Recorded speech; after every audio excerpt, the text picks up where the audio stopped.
completely off the mark. David, guess what? A player has gone desperate for the black pieces, has gone below the 4-minute mark. It is Hans Niemann who bid 3 minutes, 55 seconds. Denis Lazavik bid 4.5 minutes.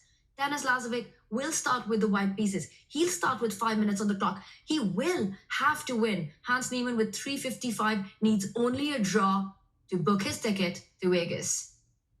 No increments, no second chances. That is a huge statement from Hans Niemann. He gives away more than a minute in a blitz game. As you say, no increment. Wow. He takes black as well. He must be really confident in his defensive skills here, wanting maybe a draw. And okay, we'll see whether he's rewarded for that courage. Denis Lazavik, though, has to do something he hasn't done so far today, and that is defeat Hans Niemann with the white pieces. And we're off. We have liftoff. It's an English opening, Tanya, with the white c-pawn moving forward. How many times have we seen the white queen on b1? And bishop fianchetto, Hans Niemann starting super speedy, wants some trades. He does want some trades, but more importantly, he wants to keep that advantage on the clock. He does deny the accessibility to that fianchettoed bishop. The more pieces on the board, the better it is for the player playing with white. You want to keep the game complicated, complex. So for Denis, he keeps the pressure on. He controls, solidifies the center. Hans now guiding his knight to those dark squares, the weakened ones, d4. That's the home for the black knight long term. If it can get there, right now it would be traded off. Big question is whether the player's castle and who will blink first. If the white king castles, then we might see Hans Niemann start to attack by pushing his pawns forward. First he maneuvers. That cost him a bit of time, Hans Niemann. And Denis Lazavik, he's got a square of his own that he wants to sit on, where the white knight might be exchanged, but would only be replaced by a monster pawn. King's getting to safety. Tanya, I think this is a great success for white. He's gone for the strategy, Denis Lazavik, of keeping pieces on the board. So that ensures a long game where he has an extra minute and a half now. And he's keeping the pressure on the clock. He's not letting that level out either. So some incredible move strategy, even if not objectively best, just practically taking those decisions, playing them fast. Hans lines up his queen with the bishop. There's a bit of a traffic jam on the long diagonal right now. David, we see some trades. And a5, it just feels like Hans's pawn formation has been destroyed. Is he going to go forward with a4? But Denis Lazavik has set up b4 in response to that move. Yeah, any pawn tension will be bypassed. Yes, the white knight is kicked back, but okay, this is only the beginning. There might be a trade in the center. The white knight retreating. Black can actually win material by pushing the pawn to d3, unleashing the bishop, but that will be counterproductive. Black's bishop is all important as a defender. And now Denis Lazavik is going to install a knight as a blockader. We talked about it earlier. Knights are great blockaders in front of passed pawns. And that looks like a dream spot for the knight. But first, Denis comes in with an attack on the d6 pawn with his own bishop. And not easy. If you put your queen on c7, there's c5 as well that needs to be considered in this position. Bishop e5, do you really want to trade your big fianchetto bishop here? Not easy to decide. 2.5 minutes for Hans. He makes a very passive move, and nobody can be happy playing knight to c8. He just lost 2 moves. The knight literally came from that square on the last move. He came forward, then he had to go back to its home square there. A loss of 2 full moves, Hans Niemann, and he's still a minute and a half down, Tanya. This has been a dream start for Denis Lazavik. But of course, this middle game is still early days. It's still very, very tense. He needs to keep the momentum going, bring the rooks to the center of the board, start pushing the h-pawn. But what I fear is if the clocks level out, David, that's the one thing that Denis needs to avoid. He has to keep those extra seconds, keep about an extra minute. Because critical decisions lie ahead. The game is far from easy to decide. For the next 10 moves, you'll have to take some big action. Yeah, it looked like he froze on the camera for a moment, Denis Lazavik. I was scared for his internet connection, but there we go. He tries to get the action going. He was calculating this variation, but look at this. Black's won a pawn.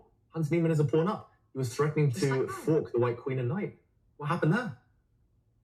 Just like that. I mean, Denis thought for about a minute and then just voluntarily gave a pawn. The bar still says it's fine because it's a double pawn, and at some moment you can try to strike, but not immediately. Rook c1 runs into d3, and maybe this was Denis's idea. I mean, this is either genius or just too much. Denis shaking his head, though. He knows he's lost his advantage on the board. He's now a full pawn down. He's also lost his time advantage, Tanya. It's down to under 30 seconds suddenly, and Black has such easy moves. Hans Niemann is a big favorite to win this one now. Look at the bar. dropping for white. Those pawns are marching. And Hans Niemann, just with his extra advantage here of that pawn, I just can't see any counterplay for white at all. That was such a bizarre decision, right? Just everything under control, and to get this on the board, you've spent your time and now you're down a pawn and suddenly all of Hans's pieces are playing. You blocked your own bishop. There's no clear path of winning that pawn back, and you're on the back foot. Also losing the time advantage. Bishop comes back, attacks the queen. The queen can still stay connected to that c5 pawn. It does. He's got to retreat his bishop, which might just be hacked off the board next move, or maybe the black knight is going to enter. This looks really scary for white. That knight is a beast. It is a monster right now that's hard to get rid of. Hans Niemann, he's catching up on the clock as well. Remember, Denis Lazovic needs to win, and he's in a position where he's struggling, fighting for his life. He's trying to survive this one, and a draw is not even good enough. Is he about to sacrifice his exchange for that monstrous knight? He sets it up. Hans, he continues to play with energy. If he sacrifices the rook for the knight, Hans needs open lines. So he's preempting it with the move a4. Bishop comes back, wants to get that knight off the board.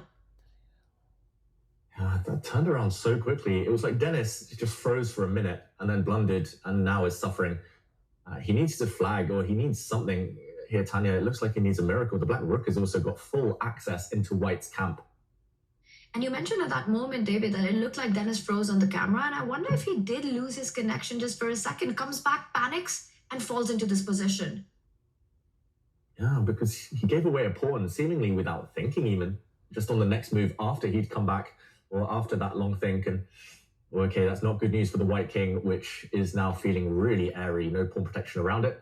Hans Niemann relocates his bishop, repurposes that one, and white is totally stuck. White is camped out behind his own pieces here. Just no activity at all, Tanya. Just unbelievable what we're seeing right now. And Hans Niemann knows that he's got this. He knows that this is better for him. And just moments away from converting, he reroutes his rook to the open A line, trying to get into, and look at that. Denis Lazovic creating counterplay on the other side, h5. I think that's a great practical try. If you take that pawn, f5, throw everything at Hans's king. Yeah, the first glimmer of hope for Denis Lazovic as the players down level on the clock, 1 minute 10 each. The white king is going to step up. The white rooks are going to come. Okay, the white knight is actually coming for that black king. Talk about those mating patterns we were joking about earlier. Tanya, it's not over. He's actually, over the last 10 moves, made a lot of progress here with white Denis. He's absolutely managed to turn this around, and now it's going to be a flagging game. Both players in bullet territory and a very rich position. The bar slides up. Is the knight coming in? He first brings his rook, and I'm expecting the knight to land on that e4 square. But David, he has to keep the speed up. Denis just unsure of where to put his pieces. Yeah, Denis trying to find a plan. He's still got a bit of time. Problem is, if he moves his knight, the black queen has access. She's going to jump in potentially with some checks. You have to watch out. And okay, he brings his rook up the board. Oh, the black queen could still jump in. I think both sides have just been ignoring this resource for a while. Maybe they haven't spotted it. You have to make sure you cover all your bases. And he stops it now for good. No more queen e2. And David, it was a blind spot for me as well when I said, come in with the knight, that queen e2 check, such an important resource. And look at the way the rooks have shuffled around. Black's king has gone to the other side of the board. One more opportunity for Hans Niemann to bring his queen in. Missed again. Doesn't do it. Oh, now it's covered. Now it's covered. It's too late for the black queen to swoop, jump in and cause some chaos. That would have cost a bit of time. But okay, we see a swap of rooks and a pawn dropping. Tanya, the black queen now pounces. Oh, this is hyperbullet territory. Under 30 seconds for both players. It's a queen trade. It's an endgame. Who's going to come out on top? It's just anyone's game. This is all about the clock. Expect blunders, expect the bar to go up and down. None of that will matter. And Denis needs to speed up. He's just going to get flagged if he plays with this speed. It's 3 versus 3. Yeah, it should be a draw because there's no material left, but it's so much easier for black to play. No time as well. Hans is up 5 seconds on the clock. That could be all important. He's won a piece, Hans. Everything's getting traded off. Last hope for Denis Lazovic. He needs a miracle. He somehow needs to find a way to flag Hans, but it's Hans who's got double the amount of time. I mean, he's just a beast with the mouse right now. Picks up all the pawns, and that is it.